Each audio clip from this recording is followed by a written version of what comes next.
What follows is a true account of an outraged mother and bibliophile on the hunt for proof of an organized ring of library book thieves. What she uncovers is an even more sinister plot of censorship and control by right-wing misogynists peddling ideology under the guise of religion. This is what authoritarianism looks like close to home. But we as a church went in there and we took all the books out. Yeah. And they will never see those books again. Yeah, no.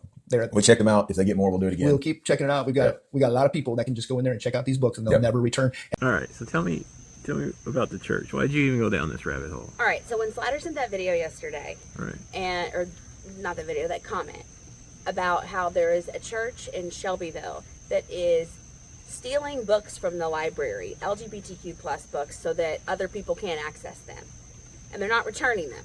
Wait, so do they check them out? Yes, they check them out, and with no intention of returning them, right? They just keep them. They keep them so that other people don't have access to them. Right. So automatically that pisses me off, because book bans are a thing that like drives me insane, because it's fine if you don't want your kids to read it, but don't take the access away from everybody else. It's completely anti-freedom, right? And all these people try to say they're for freedom, but they're not. So right, they want to control. They want to control what everyone has access to in the name of they think that what they think is right? And obviously they're not right, because they're not, and I'm right. Okay. Anyways, so I went and messaged someone else that I know lives in Shelby County that's an activist person, and asked her if she had heard of this. And without even saying, she was like, it's probably the same people who go and have bullhorns at any of our pride events that we do in Shelbyville. And I didn't even mention the church name. And she came back. What's the church name? Reformation Church. It's Reformation Church in Shelbyville. So I went and confirmed with her, like, okay, this is what I heard it was, but I didn't want to say anything because I didn't want to spread lies or anything like that. I didn't have any verified information. Right. But I mean, how are you going to get verified information about this stuff? That's what I originally thought. So today, when I went back and I looked, I Googled their church, and I look at the about. They say that they're a Confessionist, Baptist, Zionist, something else or the other, whatever. They have under their ministries links to media, right? And there's two specific ones.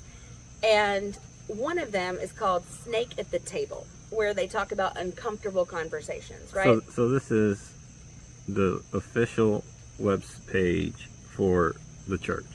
It's not the official web page for the church. It is two elders at the church, right? They're all men. This church is all men. They're one of those churches that believe that women should not be a voice, right? So their elders are all men. They're whatever. The husband's the head of the household. The husband's the head of the household, right?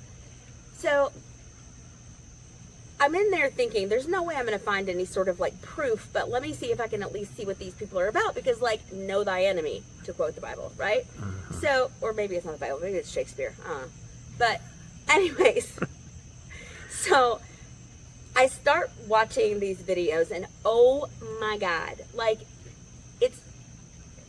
Wait, so one was called Snake at the Table? No, the whole series is called Snake at the Table. It's a podcast. It's a podcast series. And I tried to find it on TikTok, but it's not on TikTok, but it's on Spotify and Apple Music, right? Not on YouTube? I didn't see it on YouTube, but I actually didn't search on YouTube, so I'm not 100% sure. Right.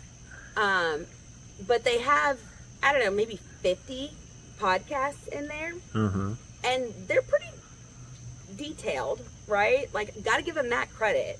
They're detailed on what their uncomfortable topic they're discussing, right? And then, so there's like a synopsis you can just read real quick, like this episode's about. Yes. And then if you start listening, there are chapters, and they name each chapter. Okay. So that really helped. Also, they talk so slow, so I put it on 2 times, because I don't want to listen to this garbage for longer than I have to, but I feel like I have to do this research. So I'm going in and I'm looking at this list, and one of the first one I listened to was called How to Stop a Pride Event in Your City, right? So I'm listening to it, and I listened to about 10 minutes where they're just horrible. So they're very pro free speech. Obviously, for their free speech, because that's part of their thing. They call themselves like warriors, and they're going out and they're like spreading the word of God from them to everybody. Like on their website that's not part of this, they have photos from where there are people protesting at EMW downtown, right? So I start listening, and actually that wasn't even the first one. The first one I clicked on was, should women have the right to vote? Oh, man. And so I start listening, and... Wait, spoiler alert. Right, spoiler alert. No, they don't think that women should have the right to vote. And yes, they think the 19th Amendment should be repealed. Apparently, 2 people had asked them about this, so they felt like they had to answer it. 2. I don't know what their followers are, but whew.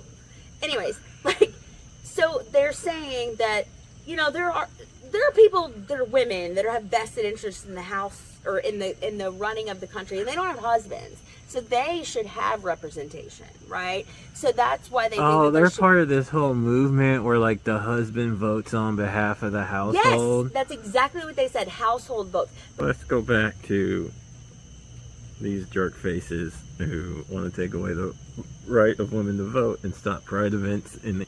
Right. So in their stopping pride events in your city, they had this whole thing about how before Pride this year, they sent letters to every business in Shelbyville saying, if you support and give money to this, we're going to let everyone know. Right?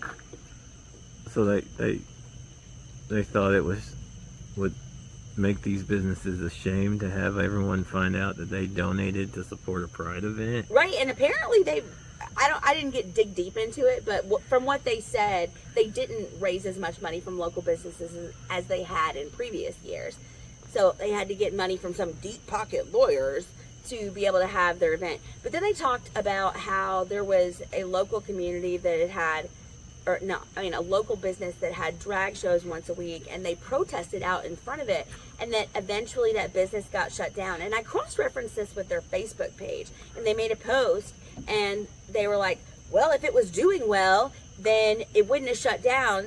And someone pointed out, like, do you think maybe it wasn't doing well because y'all were outside protesting, yelling all the time? They wanted to protest at the business to get rid of the drag show, and when it worked and scared off the customers of the business, they didn't want to take credit for that. They didn't want to look like the bad guy, right? They're forcing destroyed a small business. It's destroying a small business. It's hard when your staunch conservative values just run headlong right into each other like oncoming trains. Yeah.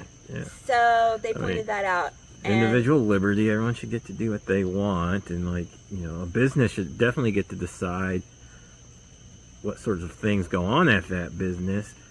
But also, if you support small business, then you're out there trying to run off its clientele.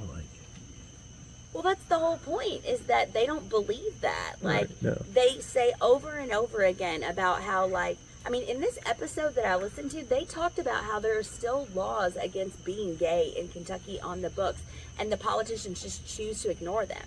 And there was an entire segment on how, they should be trying to take over all the magistrates in politics in cities so that this kind of thing is not allowed to happen. And I'm reading it, and I'm like, I'm listening, and I'm like, what about free speech? Conveniently off the table, except for them, because they want to protest and preach at people in open air markets. Anyways, though, so I get to this part after they talk about how this business got shut down, and they're like, oh, we should talk about the books. And I'm like, wait, really? So then, this is the very first episode of their podcast that you're listening to? No, it was the second one after the voting one. Right? Taking away the right for women to vote. Right. Yeah. So I'm listening to this, and I'm like, holy shit, am I really going to be able to get to find what I was looking for? And I'm listening to it, right? And they were saying that they found out that the Shelby County Public Library was having books that were LGBTQ friendly. That's not what they said. They said books with filthy material about sodomites, and that they made no bones about the fact that their members went in and checked out the books, and that they were not going to return them, and that they were not going to pay the fines, and they were not going to do anything about that. And if they replaced the books, they would just do it again, because they have so many members that can do this, and they can just keep sending people, and they're not going to allow that in their community. And if someone wants to take them to court about it, they'll be in court all day long. Just these two assholes saying, we'll be in court all day long from stealing from the library. Our local library in Shelbyville, Kentucky, the Shelby County Public Library, hosts abominations such as My Two Dads, My Two Moms, Learning from LGBTQ Leaders, Julian is a Mermaid. These books are written for children, and if you have the Holy Spirit of God in you, you ought to be filled with righteous indignation that books like these are being pushed through your library. Books containing stories of 6-year-olds performing oral sex. Books encouraging young people to embrace the art of drag. In this book, it is admitted on page 23 that subversion, that is, the attempt to overthrow or undermine the image of God in man, is their goal, and like the cross-dressing stage actors of old, laughter and humor makes it easier to fly under the radar. Also contained in this book is the glorification of incest and rosary-strewn sex toys. Libraries are taxpayer dollars. So you are stealing taxpayer dollars and saying you're going to keep doing it again, and you don't care. You don't care because you feel like you're a warrior of God and you're taking away things that harm children. So like, then they go on to talk about how there's another video about how they talked about all the disgusting things that were in these books, right? So in the back of my mind, I'm obviously a mom. I've talked about this before. And I'm like, every book on this list, I would be perfectly fine with my kids reading, because I looked at the list. But I don't want my kids to listen to you people talk for 1 minute. And they also mentioned in their podcast that they have a homeschool co-op where they teach, only the men are allowed to teach, only men, right? So they have a homeschool co-op. So I'm like, what else are they teaching children and they're promoting? So I go through and I look at a list, and I know you said not to refer to my list, but there were so many things that I have to just open it up, just to like remind myself of some of these things, right? Okay. So in addition to stealing books and taxpayer dollars, Right. they, and the voting thing that we talked about earlier, Yeah. they think that women should not be in government, period. And that, Well, if they can't vote, Well, they there's can't really, vote. you have to vote at all the meetings. That's what government's all about. It's just Right. votes after votes on votes. they directly quoted the Bible, for a passage from Isaiah saying that governments run by women and children are cursed by God, right? They said that. So these guys, do they keep kosher? I didn't get to that. Do they keep all the Old Testament laws and rules? If they, I always love how these people, they want to quote some. Is Isaiah Old Testament? I don't know, probably. We don't have enough biblical knowledge, but yes, like, and ironically, they even, so I listened to a chapter about should Christians support mass deportation, right? No. And they specifically pointed to how Bible verses are going to be misconstrued, like the ones that are nice, like Like the caring New for your Testament neighbor. stuff. New Testament stuff. They're like, nah, Jesus being like, you know, no, that stuff love shouldn't thy be- neighbor. No, that stuff doesn't need to be used to make real Christians feel guilty. That doesn't need to be used for that. Wait, so the New Testament's just a guilt trip to Well, these guys? they didn't say the New Testament, but they were basically quoting a couple different Psalms, Oh, okay. and saying that they shouldn't be used to guilt trip Christians. So, like, some of their other uncomfortable topics that I just took a quick gander at to, like, be like, what are these people actually about, in addition to all the other horrible things that I've said? They don't think pastors should be fat. Because that is an example of how they're not, like, a perfect example of a body, right? So, like your that, body is your temple. Yeah, It's and a like, gift from God, and you should, like, treat it like, you know, a holy... yes, and that obviously, like, they have a willpower problem, because all fat people have a willpower problem, right? So there was that. And they were also anti-women Bible studies, because those are just women getting together bitching about their husbands. Do they even want women to read? I mean, I didn't get into that, but, like, Like, do Probably they want to not. educate girls? I mean, at this point, like, jeez. Yeah, well, women should be in the home. They said that. Like, women shouldn't be working. Like, it was just a cesspool of disgusting.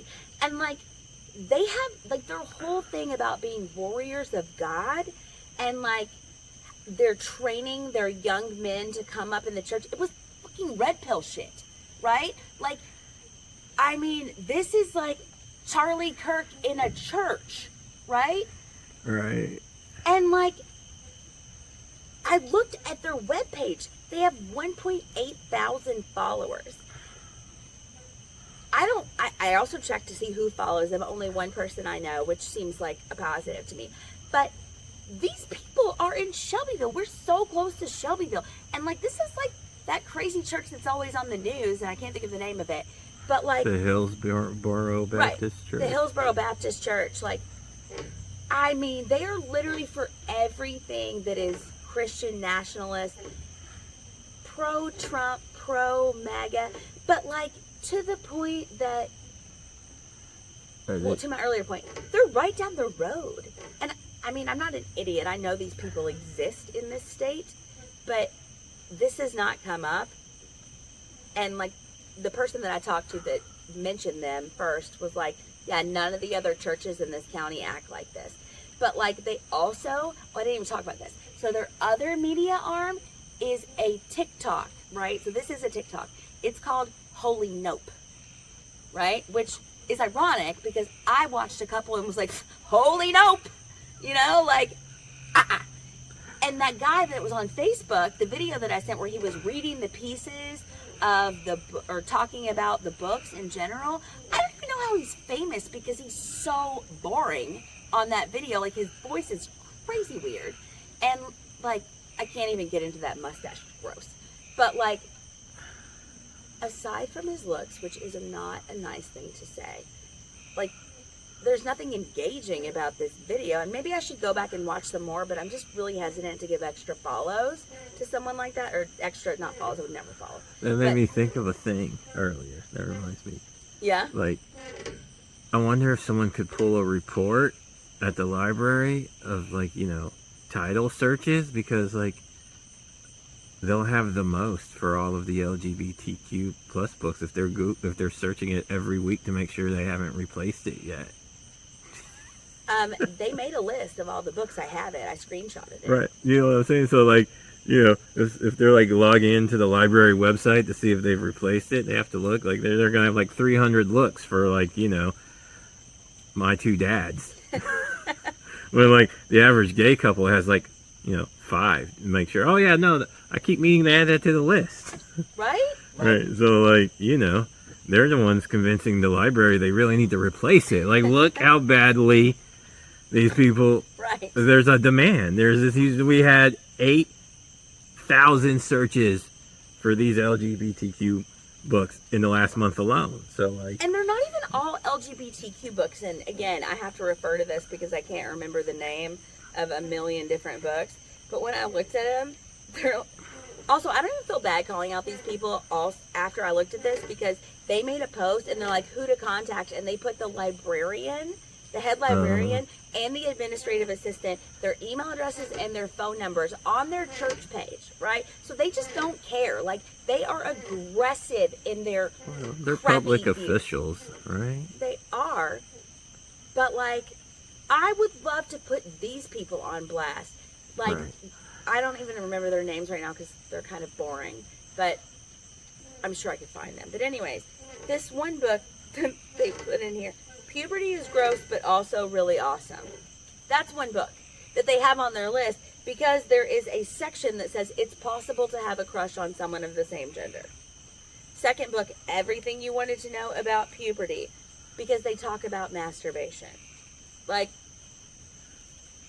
I just, it really feeds into the Christian nationalist lie that, like, women's bodies don't belong to women. They belong to their dad until they're married, and then after that they belong to your husband. So, like, why do you even need to know about this stuff? Because they don't want them to know about that stuff. Right. And then on top of that, I scrolled through the content, right, all 50 episodes. I kept waiting to see, is consent a thing in marriage? Because this is totally something that fits in with what they talked about. It's not. There was an episode on, are you allowed to physically discipline your wife? Which, like, the fact that they've gotten, like, they said no, for the record, to say, I mean, they did say that, like, city magistrates should maybe be, like, part of the process if, like, because according to the Bible, the magistrates can, like, stone women. So, like, maybe that could be in the mix. But, like, it's not the husband's job. That's the city magistrates. But, like... to discipline women. Yeah. And I'm just surprised that there wasn't anything... They need a different system than what the men have, which is just the law. Right. Like, I mean, like, I don't actually know. Judges who decide these things in a court of law. Why is this up for debate? Why is it up for debate? But I'm shocked that I didn't see anything about consent. Like, other episodes that I didn't dive into because, like, there's only so much, even on 2-speed, there's only so much of that content that I can put into my brain for one day. Right. And there were all of these, am I a sexist? One guy was like, yes, I am. Men should be men, women should be women. What do you do if your sibling is transgender? What is the role if you know someone who's a bad parent? Like, it was just this whole list. There was an episode on how to teach your kids to hate what God hates without hating the people, which, like, is a lie. They hate the people. We all know they hate them. But, like... Right, they just call it hating the sin. Yeah, they hate the sin, not the sinner. But, like, you can't talk about LGBTQ plus people in the way that they talked about. Like, they hate them. Like, they... So they said how to teach your kids to hate what God hates? Yeah, there was a whole chapter on that. Are they, like...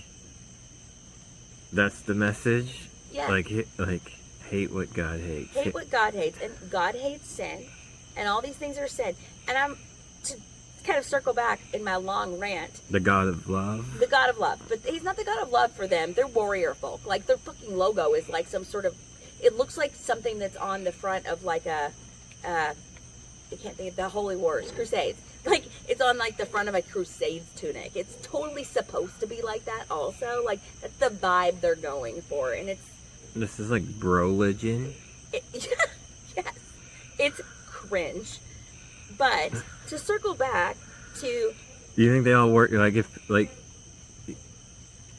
They have probably, like, a fitness training camp?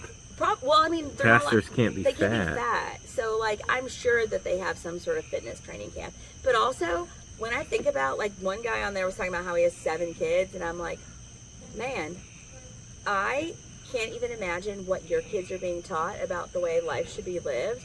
And not for 1 second do I want any of that garbage in my children's head. None of them. And I will fight you to get, like, if you're preaching open air about that kind of shit and I walk by, like... You want to be oppositional? We can be oppositional because you are filling my kids' heads with hate. And, like, you can allow your kids to not check out a book at a library. And if you can't, that's on you, bro. You have so much control over your whole family, but you can't control what your kids check out at the library. But ears are a different story. So stay out of public spaces where my kids are around if you don't want me to yell back at you because you are gross. Full stop.